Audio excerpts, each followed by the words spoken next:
Okay, we're at 30 minutes of decarboxylizing at 240 degrees. Should be ready by now. I'll go ahead and take it out of here.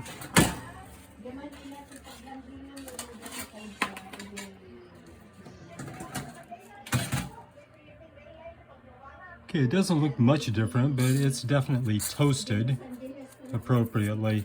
One thing I forgot to mention before are some of the cookbooks and so forth that come with the machine.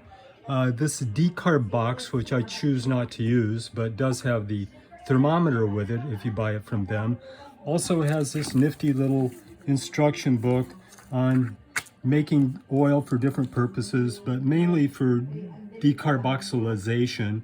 There's this nice little chart here for different temperatures and different times for focusing on different aspects or different qualities of the cannabis.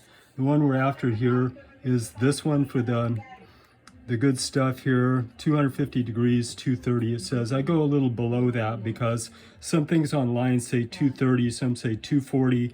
So I basically focus in at 240 and it seems to work pretty well. And then you've got the owner's manual for the magical butter machine. And then there's also this cookbook.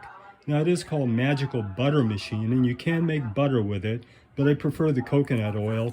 And the cookbook has recipes for all sorts of things. You can make dressing, you can make ketchup of all things. There's salsa, all kinds of stupid things. The main thing though that I use is the magical coconut oil.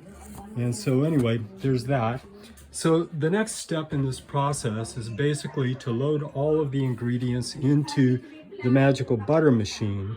And you take the top off this thing. It's rather delicate in there. I've been using it for several years though, so it holds up well if you take care of it. Seems pretty reliable. And there's a minimum. The minimum is 2 cups, and that's down to this first mark here. So you can make about 4 cups. So each one of those divisions is a 2-cup division, all right? So anyway, here's the, got the oil here. Just a second, I need one more hand. Okay, so I've already melted this oil and it's all ready to go. So I'm gonna measure out 1 cup here, dump it in the machine.